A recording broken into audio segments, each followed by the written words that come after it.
السلام عليكم ورحمة الله وبركاته. معكم محمد صابر ارتست، وهنستكمل مع بعض دلوقتي الدرس رقم 17 من كورس الاساسيات. وهنتكلم عن اول حاجة عن عمل وتعديل الفيديو على الفوتوشوب.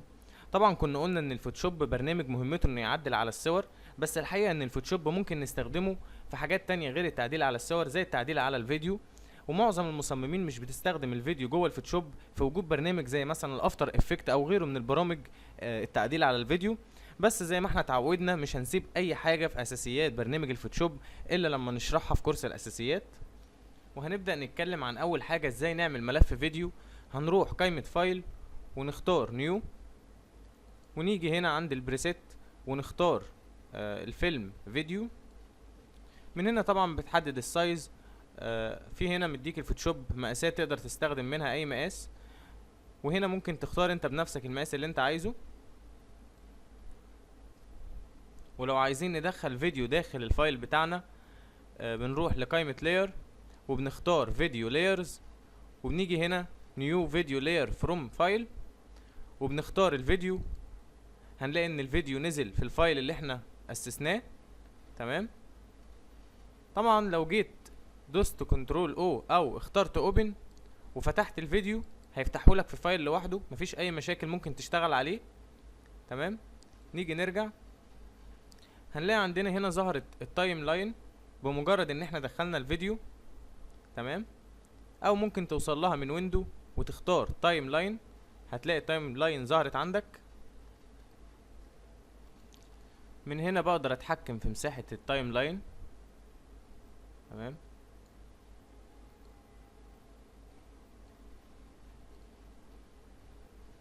وهتلاقي ان الفيديو نزل عندك مرة في التايم لاين ومرة في اللايرز، وتقدر تشغله من هنا. تمام.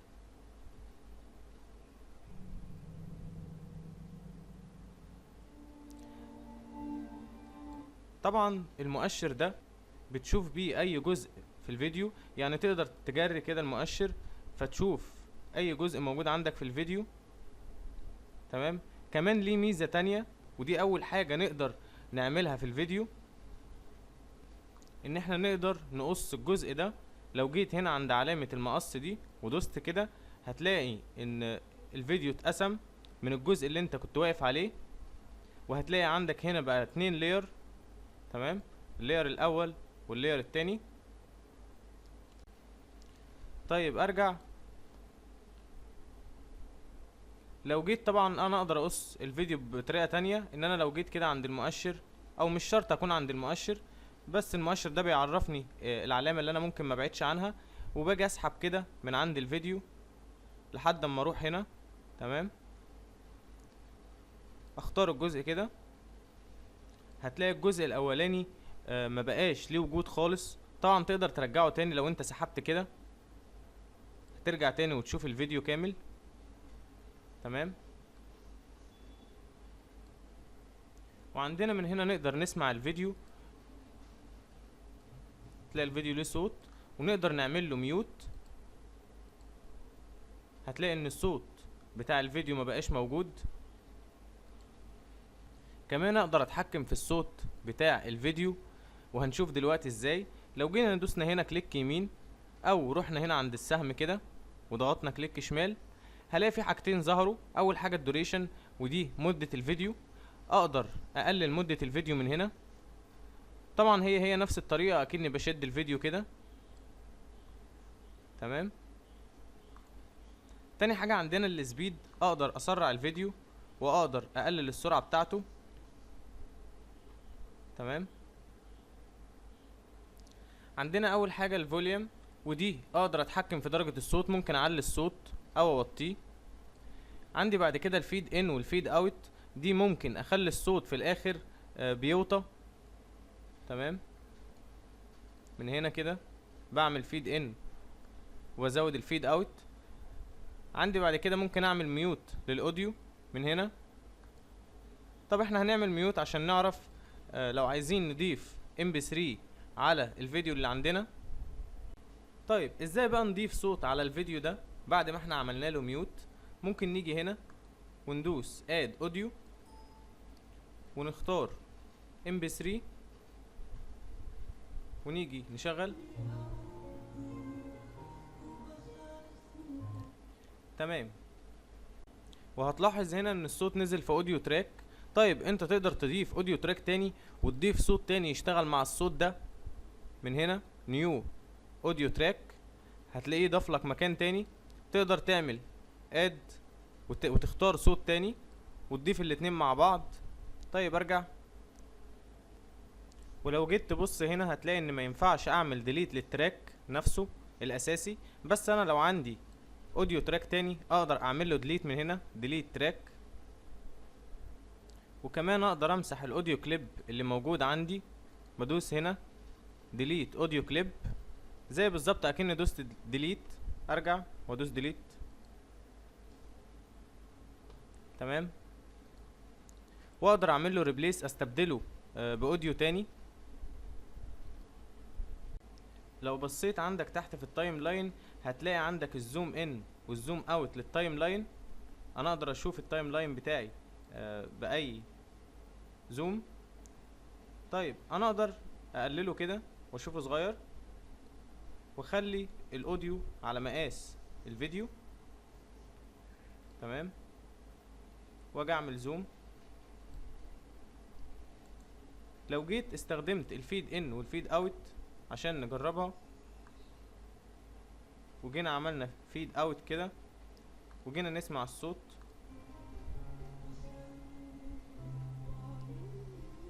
هتلاقي ان الصوت بيوطى. ولو وصلت كده لاخر الفيديو من هنا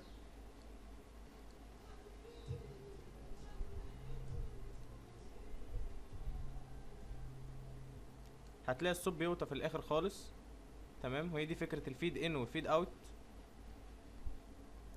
عندنا هنا الريزوليوشن، طبعا دي الجودة بتاعت عرض الفيديو. طبعا انت ممكن تقلل الريزوليوشن بحيث يكون الفيديو معاك اسرع وانت شغال. تمام. ما بتأثرش على الجودة الاصلية للفيديو، لان انت لما بتيجي تحفظه او بتعمل له ريندر بتسجله بجودة معينة. طيب احنا عرفنا ازاي نقص الفيديو وازاي نحدد مدته ونسرعه وكمان نتحكم في الصوت بتاعه. كمان احنا نقدر نضيف تأثيرات على الفيديو. عندنا اول حاجة هنا في التايم لاين مديها لنا دراج تو ابلاي، ومن هنا بقدر اعمل فيد. ايه هو الفيد؟ تعال نشوف كده. في اول الفيديو هتلاحظ ان الفيديو بيبقى غامق وبعد كده بيبدأ يظهر. تمام. اللي ظهر عندنا ده فيديو معمول له فيد. طيب احنا هنيجي مثلا في نص الفيديو هنا ونقصه ونخلي الفيديو في بدايته من هنا ونمسح الاوديو. هاجي هنا واعمل له فيد ويز بلاك، هخليه في الاول اسود. تمام. واشده كده واحطه على الفيديو. وعشان تشوفه لازم تكون عامل زوم وانت بتحط الفيد.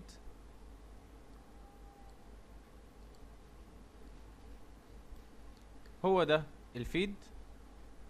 طبعا انت ممكن تتحكم في مدته من هنا، عايزه ثانيتين عايزه اكتر، وكل ما تزود مدته. تعال نشوف. هرجع بالزوم.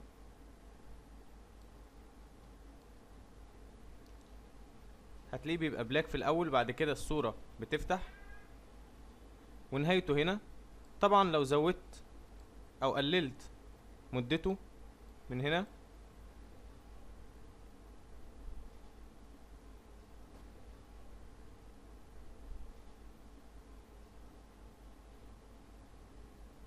تمام. طبعا لو انا عايز امسحه بدوس من هنا ديليت. تمام. او بدوس عليه ديليت في الكيبورد. وكمان ممكن اختار فيد تاني. مثلا انا ممكن اختار الفيد يبقى ابيض. تمام. هتلاقي الصورة في الاول بيضة وبعد كده بتفتح. ممكن اختار لون معين من هنا، اختار مثلا الاحمر. هتلاقي الصورة في بدايتها بتبقى حمراء. تمام. وطبعا اللي انا كنت بختاره من هنا ممكن اختاره من هنا في الاول فيد ويز وايت. فيد ويز كولر. تمام. طيب انا همسحه. مش بس كده، انت تقدر تضيف اي تأثير عن طريق اللايرز. لو جيت مثلا نطبق الليفلز على الفيديو، هتلاقي ان الليفلز نزلت هنا، بقت موجودة في التايم لاين وموجودة عندك هنا. طبعا انا ممكن ازود الشادو واغمقها كده. طيب هتلاحظ ان التأثير بقى على الصورة كلها. انا طبعا اقدر اقلل الكلام ده من على الفيديو، اقلل الليفلز من هنا. طبعا بقلل مكانها. يعني أنا مثلا هتيجي في الاول هنا مش هتلاقي الليفلز موجودة، اما هنا هتلاقيها موجودة. وبالمثل تقدر تضيف اي حاجة، تقدر تغير الهيو. تمام. وتحدد مكانه من الفيديو كمان، عايزه يظهر امتى. تمام. نمسح.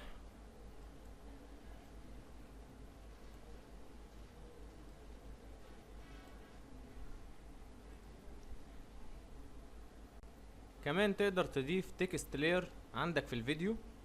تختار اداة التكست لاير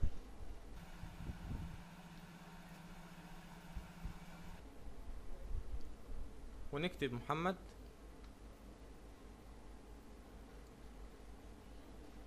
هتلاقيها موجودة عندك في التايم لاين.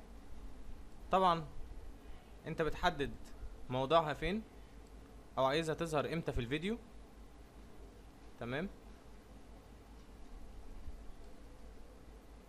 طيب انا هلغي الفيديو اللي تحت وهخلي دي هنا كده، هحولها اللاير. كمان انا اقدر اتحكم في اللاير ده عن طريق حاجة اسمها كي فريم. ايه الكي فريم دي؟ انا اقدر اتحكم في البوزيشن اللي هو مكان اللاير، وبقدر اتحكم في الاوبستي بتاعه، وبقدر اتحكم في الستايل بتاعه في اي وقت في الفيديو. ازاي الكلام ده؟ هنيجي نشوف اول واحدة عندنا البوزيشن. لو انا مثلا جيت هنا ودوست على علامة المنبه هنا، هلاقي في نقطة ظهرت، هي دي الكي فريم. لو انا جيت هنا غيرت المكان، تمام، ورحت عامل كي فريم تاني، دوست هنا وجيت غيرت مكان كلمة محمد، خليتها هنا مثلا، وجيت ارجع، هلاقي ان هو بيوصل لي الاتنين فريم ببعض وغير البوزيشن بتاعها. والوضع اللي موجود ده اسمه لينر انتربولوشن. لو اخترت الهولد انتربولوشن مش هيوصل لي الاتنين فريم ببعض. خلي الاولاني هنا هولد، هتيجي هتلاقي متوقعش الاماكن اللي ما بينهم. تمام. لو جيت رجعت ده لينر وده لينر، هتلاقي ان هو توقع مكان اللاير بين الكي فريم. ومن هنا تقدر تعمل كوبي للكي فريم وتيجي في مكان تاني، مثلا هنا تيجي على الكي فريم ده وبتدوس بيست، هتلاقي ان المكانين هما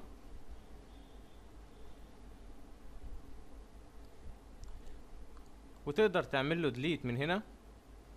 تمام. ارجع واقدر اعمل له سيلكت اول لكل الكي فريم اللي موجوده عندي، هتلاقي ان هو حددهم كلهم، واقدر اعمل لهم كلهم ديليت، وممكن الغي التحديد من عليهم كلهم من هنا. تمام. ومن هنا بقدر اتنقل واشوف البوزيشن لما بيتغير. لو انا جيت غيرته مثلا هنا وبتنقل ما بين الاتنين، بشوف الكي فريم اللي عندي في البوزيشن. وبالمثل لو انا عايز اضيف اوبستي معين بيتغير، هاجي هنا عند الاوبستي، ممكن اختار على نفس الكي فريم التغير ده. تمام. وباجي هنا مثلا هقلل الاوبستي كده. تمام. وهاجي هنا وهعمل كي فريم تاني للاوبستي وهزوده. لو جيت تبص هتلاقي الاوبستي في الاول 70%، بيقل لحد ما يوصل للدرجة اللي انت اخترتها اللي هي 12 في الاوبستي. تمام. نفس الموضوع في الستايل، اقدر اختار مثلا هنا كي فريم واجي امشي شوية كده، اجي هنا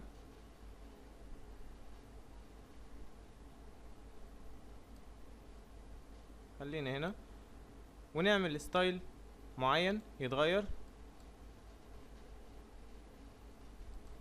هنعمل اي تأثير، شادو مثلا،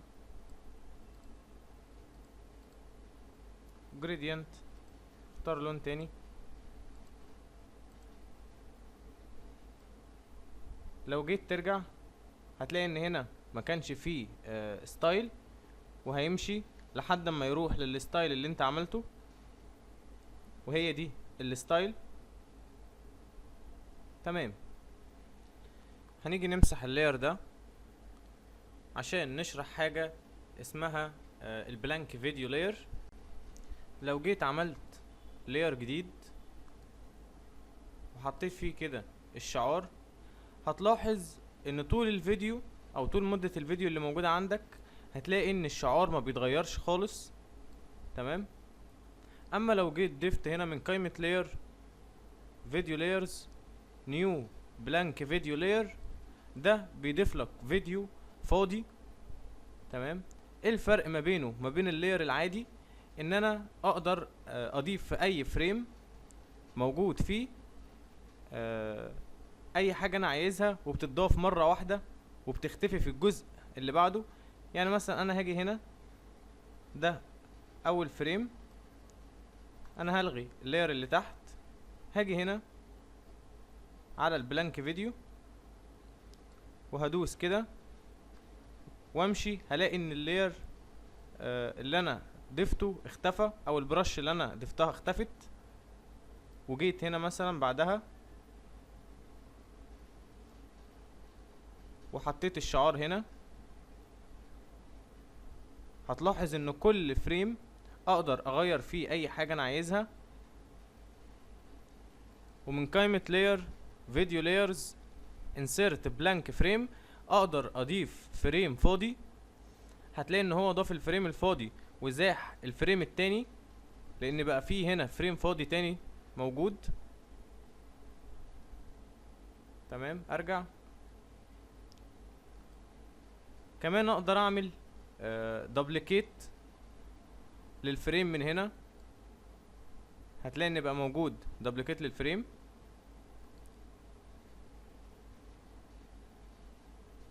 كمان اقدر امسح الفريم اللي انا عملته ده من هنا، ديليت فريم. عندنا بعد كده في الفيديو لايرز ريبليس فوتج، ممكن كمان استبدل اللقطة اللي موجودة عندي بلقطة تانية، فيديو مثلا او اي حاجة. عندي بعد كده الانتربيت فوتج، دي برضو ممكن اختار عدد معين للفريمز اللي موجودة عندي في اللقطة اللي موجودة او اللاير.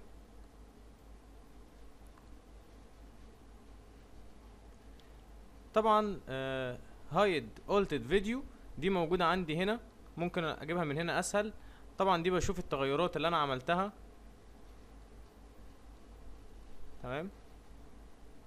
تقدر تتنقل من هنا من عند الاولتد فيديو.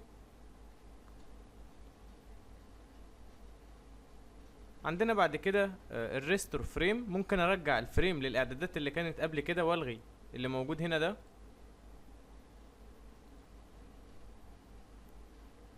ممكن اختار اعمل ريستور لكل الفريمز اللي موجودة وادوس ديسكارد. واخر حاجة عندي في الفيديو لايرز، لو انا عندي فيديو لاير موجود هنا اقدر احوله للاير عادي من ريسترايز، يتحول للاير عادي، او من ريسترايز بتختار فيديو هي. طيب انا لو عملت فيديو دلوقتي وعايز احفظه واسجله، عندي 3 طرق. اول طريقة ممكن اختار ريندر فيديو من هنا، تمام، وممكن اختار الريندر من هنا، وممكن اختار فايل اكسبورت ريندر فيديو، تمام، وبخرج الفيديو. عندي من هنا ممكن احول الفيديو اللي عندي لفريم انيميشن، تمام. لو جيت دوست كده كونتينيو هتلاقي ان هو حولك على الانيميشن. كمان انا اقدر اعمل فيديو جروب، احط فيه اي لايرز انا عايزها وابدا اضيفها، او ممكن احط اللايرز اللي موجوده عندي بعمل عليهم سيلكت كده، وبختار من هنا نيو فيديو جروب فروم كليبس. هتلاقي ان هو حطهم لك كلهم في فيديو جروب، تمام. وكمان بقدر اضيف ميديا معينه من هنا، تمام، او من هنا هي وبختار اي صيغه انا محتاجها.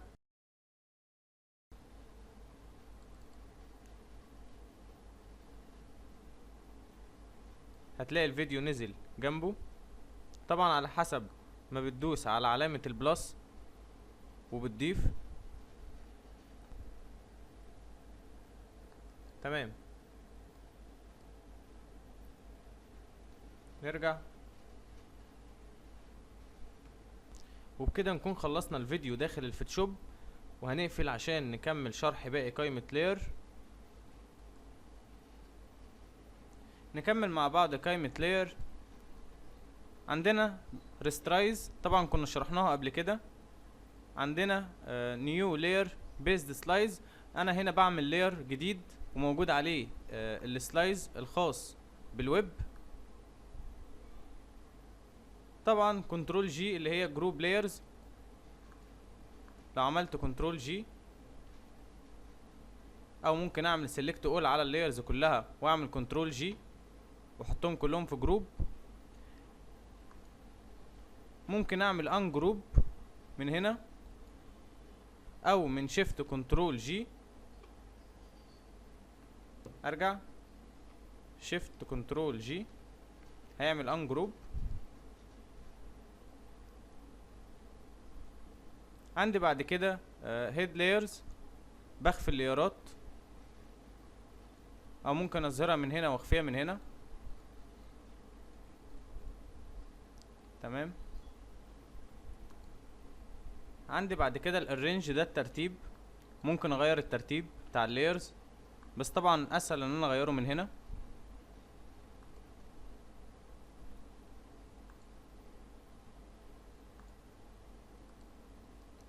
عندي بعد كده طبعا الالاين والديستريبيوت، كنا شرحناها مع اداة الموف، وان دي تقدر تعمل لي محاذاة. يعني انا مثلا هفكرك بيها بس كده. لو عندي ليرات كده متبعترة وجيت حددت عليهم كده، اخترت من لاير الالاين، لو اخترت التوب ايدجز هيعمل لي محاذاة من فوق، تمام. ولو جيت اخترت بوتوم ايدجز هيعمل لي محاذاة من تحت.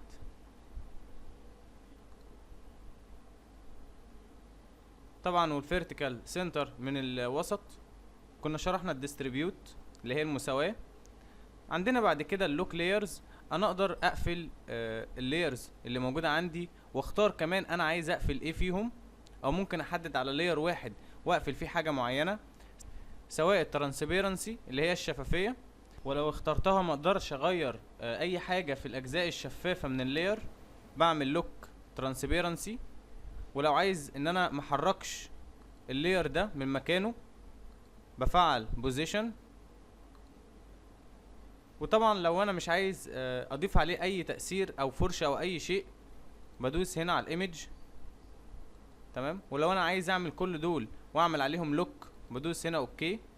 هتبص هتلاقي علامة القفل ظهرت هنا.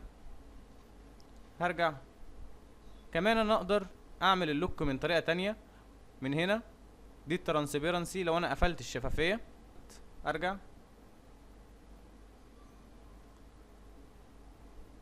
ولو انا قفلت ان انا اضيف اي تعديل عليها، مثلا لو جيت جبت الفرشه هتلاقي ان ما ينفعش اضيف، لازم اشيل اللوك من عليها عشان ابدا اضيف. وممكن اقفل ان انا محركهاش، معرفش احركها من هنا من البوزيشن، او بقفل كله عليها من القفل. تمام.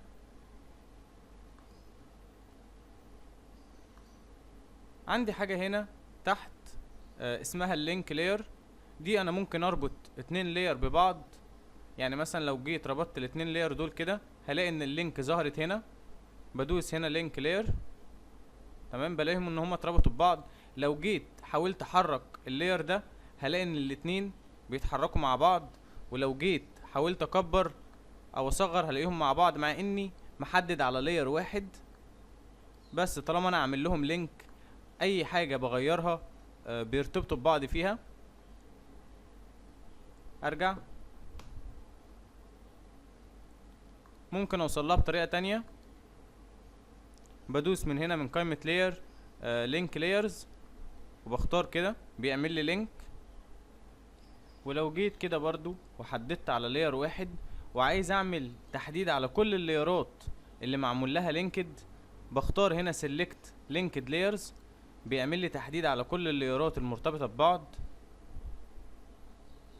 تمام. عندي بعد كده الميرج لايرز. انا ممكن ادمج اللايرات في بعض او ادمج اللاير اللي تحت اللاير ده. لو دوست كنترول اي هيعمل لي دمج لللاير اللي تحته على طول، اللي هي دي ميرج داون، بيعمل دمج لللاير اللي تحته. لو جيت دوست كنترول اي تاني هيعمل لي دمج مع الباك جراوند. لو اجي ارجع، ولو جيت اخترت ميرج فيزابل هيدمج لي كل اللايرات اللي موجوده في بعض في لاير واحد. عندي بعد كده الفلوتن ايمج، بيدمجها لي كلها ببعض وبيضيف لي الباك جراوند الابيض. طب ايه الفرق كده ما بين الميرج والفلوتن طالما الاتنين بيأدوا نفس الوظيفه؟ دلوقتي انا لو عندي مثلا مفيش باك جراوند وفي شفافيه، عندي الميرج فيزابل بيحافظ لي على الشفافيه بتاعتي، بيدمجهم لي كلهم في بعض ويحافظ على الشفافيه. اما عندي هنا الفلوتن بيدمجهم في بعض وبيعمل لي الباك جراوند. تمام. ارجع، هنشرح بعد كده الماتنج اخر حاجه معانا. هنقفل الصوره دي.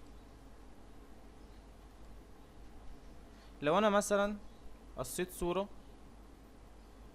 طبعا انا مش هقصها كلها، انا هقص كده جزء صغير عشان نوضح عليه بس.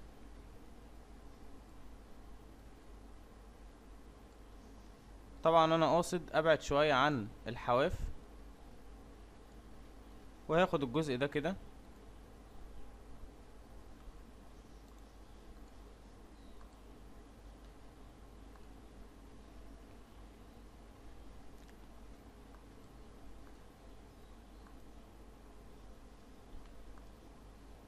هجقف على اللاير اللي انا قصيته، وهروح عند الماتنج وهختار ديفرنج. طبعا هنا انا بختار الديفرنج هيخلي لي الحواف بتاعه القص بتاعي مظبوطه. انا هزود العرض مثلا هخليه 5 وادوس اوكي. هتلاحظ الفرق. ارجع كمان، لو عندي اجزاء بيضة مكان القص ممكن اختار ريموف وايد ميت، تلاقي ان هو حذف الاجزاء البيضة. ونفس الموضوع بالنسبة للاجزاء السوداء.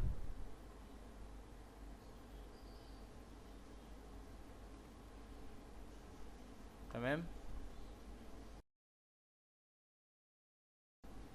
عندنا بعد كده التشانلز، دي القنوات اللي عندك. مثلا انا لو مختار المود الار جي بي هلاقي هنا ار جي بي، وهلاقي نسبة كل لون موجود عندي. انا لو جيت اخترت عند الريد هلاقيه ان هو اختفى. تمام. وهنا الجرين والبلو بيعرفني نسبة كل لون موجود عندي. ودي فايدتها هنتعرف عليها لما نيجي نعرف السلكشن، ازاي نحدد بالتشانل. تمام. عندي هنا اخر حاجة، لو انا مثلا عايز ابحث عن حاجة في اللايرز اللي موجودة عندي، لو عندي لايرز كتير وعايز ابحث عن التكست بس، بدوس هنا وابحث عن التكست. طبعا انا عشان مش عندي تكست، بس انا لو كاتب مثلا اي حاجة هنا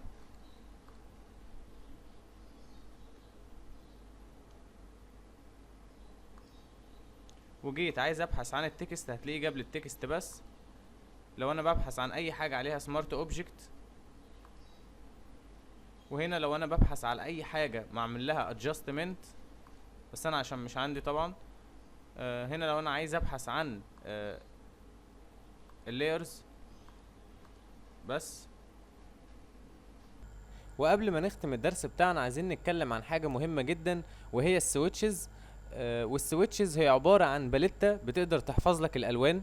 يعني مثلا دلوقتي هتلاقي موجودة الوان هنا، انا بمجرد ان انا اضغط على اي لون فيهم هلاقي ان هو ظهر في الفور جراوند كولر، في اللون الامامي هتلاقيه موجود عندك. لو جينا ندوس على الاحمر هنلاقيه ظهر في اللون الامامي.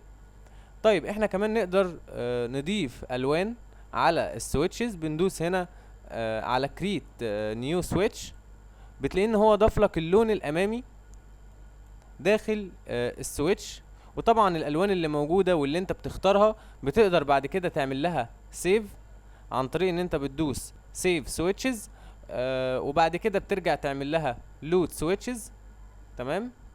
طبعا لو انت عايز تعمل ريست وترجع السويتشز تاني، بتدوس ريست وتدوس اوكي، بتلاقي ان في الوان موجوده عندك، دي الالوان الاساسيه. تمام. وبكده نكون انتهينا من الدرس رقم 17 من كورس الأساسيات. كان معكم محمد صابر أرتست. شكرا والسلام عليكم ورحمة الله وبركاته.